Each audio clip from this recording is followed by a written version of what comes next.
Hi, everyone. This is Sarah Russell, and today I'm going to be talking about one of my very favorite topics, which is how to get out of the good versus evil in thinking about food. Um, I really encourage people to have the most food positive perspective possible, where dietary diversity and food choice is as expansive as it possibly can be. So many people come to me, especially with a history of chronic or complex illness, who have been sort of pushed in the direction of uh, limiting their food choices and restricting their food selection in the hopes of symptom control and of remission of the condition. A lot of the time, all that happens is that there can be a temporary improvement short term, and long term you just lose tolerance to more and more foods, and then you start having more symptoms because you're having serious nutritional deficiencies. In almost every case of complex or chronic illness, there are no more than 3 or 4 foods a person actually needs to eliminate, and most often it's only 1 or 2. Um, so I really like working on an individualized basis with people to help them expand their food choices, because so much of what you will read online, so much of what you will see in the holistic nutrition influencer world is very much bringing you in the direction of being afraid of entire groups and categories of food, by making you think about them in good versus evil terms. I have so many people who think that nightshades are bad, that grains are bad, that um, nuts and seeds are bad, that lectins are bad. Oh my goodness, don't even get me started on this stuff. Well, I am started on it. Like, for most people, these foods are neutral to good. Um, if you cut out nuts and seeds, it becomes really, really difficult to get enough vitamin E in your diet. You will not find a vitamin E supplement very easily on the market that does not come from a nut or seed.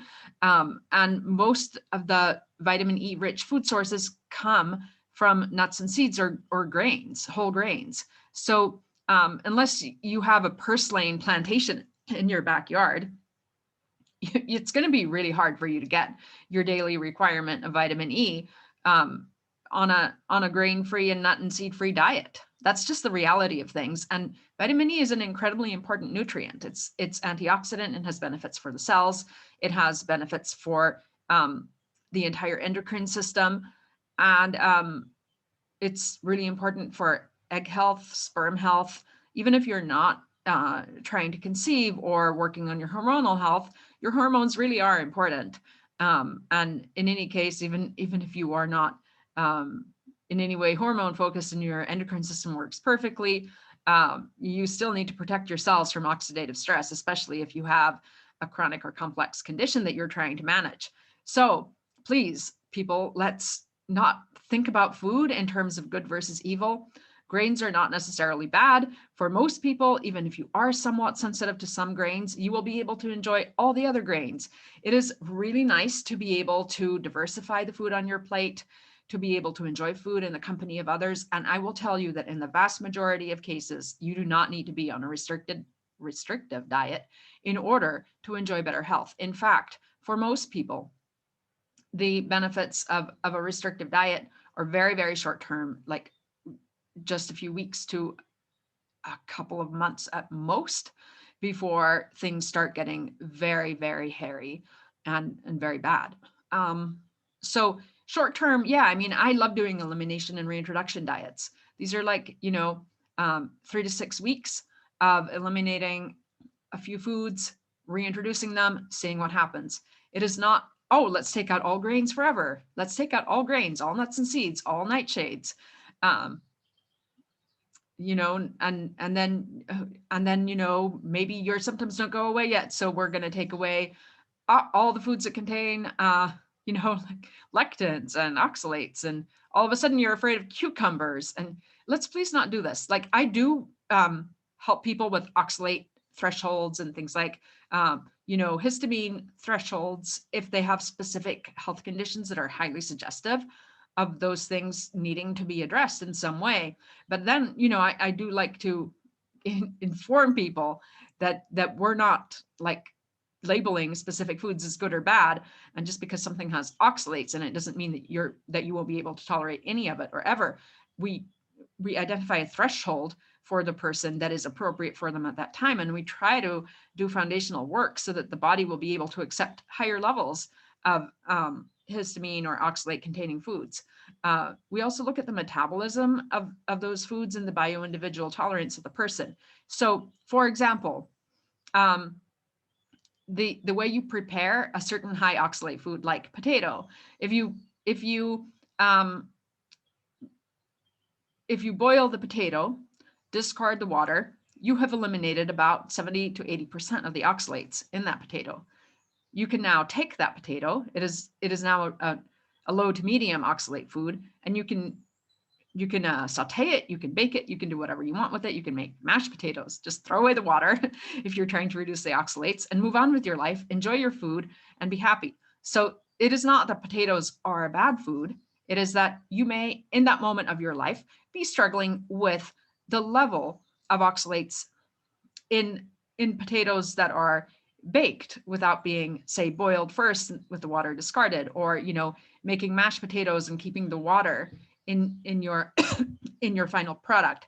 So even just changing the way you prepare food, or even knowing that certain high oxalate foods have different levels of oxalate availability in the body. So for example, okra is sometimes classified as a high oxalate food, but when I did the deep research into how oxalates are metabolized from different foods, it actually turns out that the oxalate content of okra ends up not being retained in the body. The body is able to metabolize it and excrete it very, very efficiently. So the actual availability of the oxalate in okra makes it like a relatively low net oxalate food, if that makes sense said that way. So what I'm saying here is foods are not good or bad. Yeah, I mean, the first question that you should ask yourself is this a food? So, if you're going someplace and you're shopping for food, and you look at packaged foods, I mean, a lot of those things really aren't food. But, I don't want people to be scared of vegetables, or root vegetables, grains, nuts, seeds, etc., beans, lentils, most grains, dairy. Let's talk about dairy. If you have complex issues, it may be perfectly fine for you, or it may really not be. Corn is often an issue for many people. Gluten-containing grains, I invariably recommend removing gluten-containing grains if the person has an autoimmune illness, or any symptoms of malabsorption. Then we can always try and reintroduce later on in the person's healing journey, especially if there isn't an autoimmune issue, see what happens. Gluten is a complex food, and for many people with complex illnesses, it just is not going to be your friend. However, if you don't feel any different off gluten versus on it, and you don't have an autoimmune disease, and your absorption is fine, like, gluten may be fine for you. I know I've been attacked by colleagues for saying this, but seriously, if you don't have a genetic tendency towards celiac disease, you do not have symptoms of non-celiac gluten sensitivity, you absorb your food well, your neuropsychiatric health is good, awesome. Like, enjoy some gluten-containing grains. There are people in the world who do fine on them. It may not be you. It certainly isn't me, or my kid, but it may be you. And if it is you, I don't want to restrict your diet any more than it needs to be. I want you to enjoy the most food freedom that you possibly can. Healing comes from having as much food freedom as you can. It is the least restrictive way of eating that will bring you the most healing, because you will have the most dietary diversity. You'll have the most ease when you're eating with other people, shopping with other people, preparing food. You'll have less fear, less anxiety, less worry, unnecessarily cutting specific or too many specific foods from your diet, or large categories and groups of foods. Like I can't even tell you how many people think that carbs are just bad.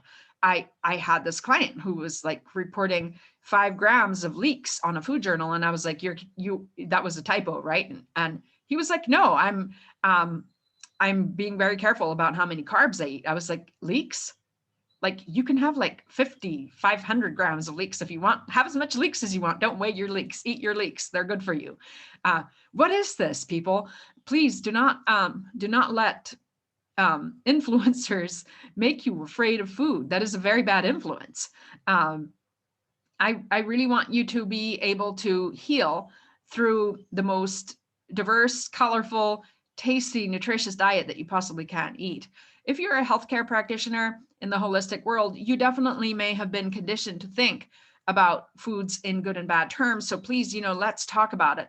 Let's let's get you into a better headspace so that you can actually help your clients get better, because people do not get better on excessively restrictive diets, and they do not get better in a framework where we label foods as good versus bad and create a lot of food fear, food anxiety. What we need to do is help people become more literate about how their body responds to specific foods.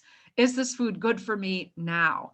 I've had seasons of my life where I did have to remove certain foods that were temporarily causing allergic reactions. And then when I was able to slowly increase my oral tolerance, I was able to reintroduce those foods back into my diet. I was so excited. But, if I had not been able to reverse, say, my walnut allergy, I would still not be eating walnuts, and I would accept that. But why would you want somebody who doesn't need to restrict a specific food, like, say, walnuts, be afraid of walnuts? There's nothing wrong with walnuts. They're a really good food. If you look at the nutritional profile of walnuts, they're incredible. Same thing with almost anything that you find that is a real food. Lentils are incredible. They're a terrific food. Most vegetables, same thing. They taste good. They're colorful. They're exciting.